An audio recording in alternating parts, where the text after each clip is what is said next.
যোৱাকালি এটা দুখদ ঘটনা ঘটি গ'ল ৰাতি 11টা মানত এটা ঘটনা ইয়াত আমাৰ দেবৰগাঁও অঞ্চলত এই বড'লেণ্ড ইউনিভাৰ্চিটি ষ্টুডেণ্টছ ইউনিয়নৰ যিটো ইলেকশ্যন আজি হৈ আছে সেই সম্পৰ্কটো লৈ পেলাই এটা মানে বেয়া পৰিৱেশ সৃষ্টি হ'ল যিটো দাগাবাজি হ'ল যোৱাকালি দুটা গোটৰ মাজত তাতে কিছুমান আমাৰ প্ৰেজেণ্ট যিটো বড'লেণ্ড ইউনিভাৰ্চিটিৰ সাধাৰণ সম্পাদক আমাৰ নেৰচন নাৰ্জাৰী ডাঙৰীয়া আৰু ফৰ্মাৰ জেনেৰেল ছেক্ৰেটাৰী বিকাশ নাৰ্জাৰী এই দুজনে মানে এটা অপপ্ৰচাৰ চলাই আছে যে ময়ো মানে former general secretary Bodoland university students ইউনিয়নৰ মোক মানে এই ইলেকশ্যনত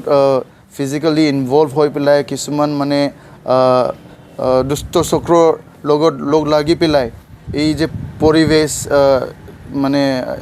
ভাল পৰিৱেশ চলি আছিলে এই ভাল পৰিৱেশটো বেয়া কৰাৰ মোৰ হাত আছে বুলি কিছুমান মানুহবিলাকে মোক অপপ্ৰচাৰ চলাই আছে এইটো কমপ্লিটলি ভুৱা মিছলীয়া কথা মই যোৱাকালি তেখেতসকলে কিবা কিবি ক্লিপছ এটা সৰু ক্লিপছ মোৰ ওলাই পেলাই ছ'চিয়েল মিডিয়াত দি পেলাই মোক ইনভলভমেণ্ট আছে বুলি তেখেতসকলে এলিগেশ্যন দি আছে কিন্তু এইটো একদম নোহোৱা কথা মই যোৱাকালি তিতাগুৰিত এজন মোৰ বন্ধুৰ ঘৰত এটা প্ৰগ্ৰাম আছিলে তাতেহে মই আছিলোঁ তাত মই গম পালোঁ আমাৰ যিটো সৰু ভাইটিসকল আছে যোনবোৰে কেণ্ডিডেট লগৰীয়াসকল আছে তেখেতসকলৰ পৰা মই এটা কল পাইছিলোঁ আৰু মোৰ দাদা ভাইসকল আছে দেবৰগাঁও অঞ্চলৰ তেখেতসকলে মোক জনাইছিলে যে এনেকৈ এটা ঘটনা ঘটিছে বহুত মানুহ জমা হৈ আছে কোনোবা কিবা যিটো অপনেণ্ট টীমৰ এই নেৰচন ভাইটিৰ যিটো টীম হয় টীম প্ৰস্পেৰিটি না কিবা কয় ইহঁতৰ মানুহ কোনোবা পইচা বিতৰণ কৰা মদ বিতৰণ কৰা মাংস বিতৰণ কৰা সেই গাড়ীটো এটা ধৰা গৈছে বুলি সেইটো লৈ পেলাই এটা মানে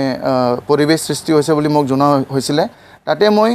খবৰ পোৱাৰ লগে লগে যিটো মই প্ৰশাসনৰ ওপৰত মই আস্থা ৰাখোঁ বিশ্বাস ৰাখোঁ আৰু প্ৰশাসনৰ লগত মই বহুত ওচৰৰ পৰা কাম কৰোঁ তাৰ কাৰণে মই যিটো আমাৰ বালাজান তিনালিৰ অ' চি বাইদেউ আছে তেখেতক মই ইমিডিয়েটলি জনাইছোঁ তাৰপিছত মই SP ছাৰকো জনাইছোঁ তাৰপিছত OC কোকৰাঝাৰ চাদৰ থানা মই সকলোকে মই জনাইছোঁ আৰু তেখেতসকলে যদি অহাকালি সময়মতে যদি আহি নাপালেহেঁতেন তেনেহ'লে পৰিৱেশটো চাগে আৰু ভয়াৱহ হ'লেহেঁতেন আজিৰ দিনত তাৰ কাৰণে মই সকলোকে এই ভুৱা অপপ্ৰচাৰৰ পৰা বিৰত থাকিবৰ কাৰণে মই অনুগ্ৰহ কৰিছোঁ আৰু মই আশাবাদী যে আমাৰ বড'লেণ্ড ইউনিভাৰ্চিটিৰ যে ছাত্ৰ ছাত্ৰীসকল আছে তেখেতসকলে সকলোৱে নিজৰ মগজৰ পৰা ভাবি পেলাই নিজৰ চকুদি চাই পেলাই নিজৰ কাণেদি শুনি পেলাই এটা ভাল পৰিৱেশটো আকৌ ঘূৰাই লৈ আহিব মই এইটোৱে বিচাৰিছোঁ মই আশাবাদী যে আমাৰ ল'ৰা ছোৱালীবিলাকে নৱপ্ৰজন্মৰ তেখেতসকলে যে আমাৰ ফিউচাৰ তেখেতসকলে একো কিবা ভুল সিদ্ধান্ত নল'ব তেখেতসকলে যিটো সত্য এই সত্য কথাটো তেখেতসকলে মানে আশাৰে তেখেতসকলে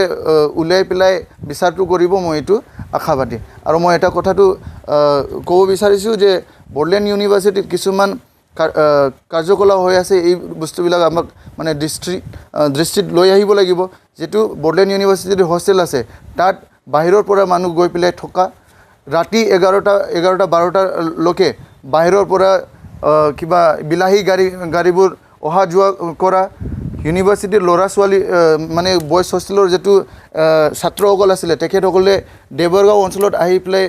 মাৰপিট কৰা কথাটো ওলাইছে এই কথাটো কেনেকৈ ওলালে দেবৰগাঁও অঞ্চলত যে জেগাত ঘটনাটো ঘটিছে এইটো বয়জ হোষ্টেলৰ পৰা কমে হ'লেও 1 কিলোমিটাৰ দূৰ হয় তাৰ পৰা মানে ইমান সংখ্যাত কেনেকৈ হোষ্টেলৰ পৰা আমাৰ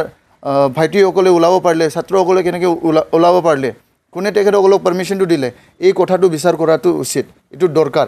চ' মই এইটোৱে অন্তত মই এইটোৱে ক'ব বিচাৰিছোঁ যে এই অপপ্ৰচাৰ যিটো চলি আছে এতিয়া কিছুমান নিউজ পৰ্টেলত বা সামাজিক মাধ্যমত এইটো কমপ্লিটলি ভুৱা মিছা আৰু ইয়াত বিশ্বাস কৰিব লগা একো কথা নাই